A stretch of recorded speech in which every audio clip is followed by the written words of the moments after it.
సముద్రాన్ని దాటి లంకకి వెళ్ళి సీతాదేవి అశోకవనంలో బాధపడుతుండగా ఈమెనేమో సీతాదేవి అనుకొని రాముడికి చెప్పింది. అది విన్న రాముడు తన చూడమణిని హనుమంతుడికి ఇచ్చి సీతాదేవిని తీసుకురమ్మని అడిగాడు. సీతాదేవి ఆ చూడమణిని విసిరేసి స్వయంగా నా భర్త వచ్చి తీసుకువెళ్తేనే నేను వస్తాను అని అడిగింది.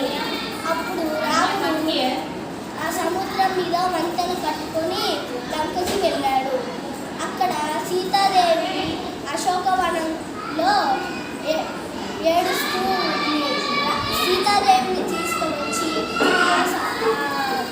రావణాసురుడిని ఒక్క బాణంతో చంపి ప్రజలందరినీ సంతోషపరిచాడు.